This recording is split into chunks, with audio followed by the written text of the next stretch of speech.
In this episode, I am going to talk about vacation rental insurance and why it is so important for your business.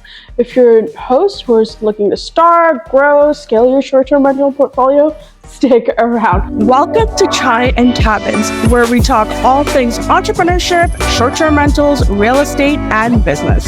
My name is Rashmi, like don't rush me, and it's my pleasure to welcome you onto this podcast. So I know a lot of people might find this topic a little bit boring, but not you guys, because you guys are rock stars who want to understand the nitty and gritty of vacation rentals, and you know that insurance is a critical part of this business. And don't worry, I'm here to make it super simple, and I'm just going to break down all the basics today. And if you guys want to honestly know the truth, over 70% of people don't even have the right insurance for short-term rentals. And why is that? Well, it's really simple. Insurance companies weren't ready for the whole boom in short-term rentals, so it caused for a lot of confusion. And I know there's an Airbnb air cover, and I'll explain that a little bit later into this video, but I know insurance isn't super exciting. However, the consequences of not having proper coverage is you're taking a huge risk, especially if something goes wrong. And some insurance agents you might talk to, they say, oh, your landlord policy covers that rental. No, guys, it doesn't, especially not for short-term rentals. And typically, landlord policies, they fall short. So some companies do offer short-term rental coverage like Proper, State Farm, American Modern. There's a whole bunch of companies out there. So while using your regular home insurance might seem like a good idea, guys, it honestly will not cut it. And when you're hosting guests for a profit, it is considered to be a business venture, and your regular insurance might not cover business-related incidents. Using your regular home insurance might seem like a good idea, but it won't cut it.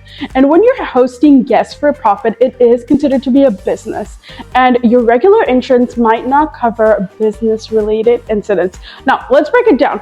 Primary home insurance is probably insufficient.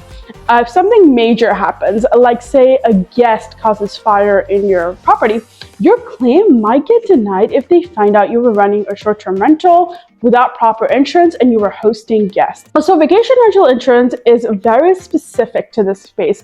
It is your go-to for comprehensive coverage, not just for the property, but also loss of income during the repairs. General liability insurance is also crucial if you guys have potential lawsuits that may happen if somebody gets hurt on your property. And so I'll start out with all of the standard coverages that you have on a short-term rental insurance policy. So the first thing you'll see is dwelling coverage, and that's what it's cost to rebuild your home if something really bad happens, like a fire, a flood, and you can adjust that based on your home's unique feature. So other structure coverage deals, things like pools, guest houses, they may not be part of the main dwelling. And guys, I know I said flood, but flood also does have a separate policy you need to get, so it's not quite in dwelling. Household furnishings coverage is pretty simple. Know the value of what's inside your rental, your couches, your kitchens, and you want to keep really good records of your receipts. That's one of the main reasons I like to buy everything online, and there's always a digital record of the receipts, so it's easy to go back and you can find. Loss of coverage is also pretty important. So think about your property being out of action due to a fire. This coverage can help you when you're not making money during the rebuilding process. Now for the big one, the premises liability. So this one's really important. It protects you from guest claims, and it's not that expensive. I also recommend getting an umbrella policy over all of your listings. For property managers, make sure you are listed on your clients for liability protection. And there is also medical payments to other coverages. It covers guest bills if they get hurt. So there's lots of options. So make sure you work with an insurance agent who is familiar with short-term rentals. Deductibles are also huge, just like in any other insurance package. You want to, of course, use it for bigger events rather than smaller ones. The goal is to make sure you're sleeping well and not making a ton of claims, especially if you don't have to. For small little damages, which honestly will happen with guests, I like to do it without involving insurance. I like to keep my rate steady. And I do use a really great company called Waiver. I have my referral link down below, and I'm happy to make a video about how we use them to get paid for guest damages without having to contact the guest. And remember, most hosts do not have the right insurance, and if you guys don't believe me, check out Airbnb's host protection policy.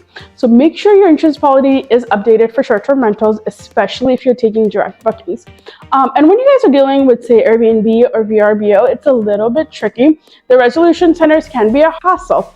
But hey, AirCover is there, and I'm happy to do a deep dive on AirCover if you guys want that. If you guys are enjoying this video, make sure to check out my other video as well, where I talk all about real estate and short-term rentals.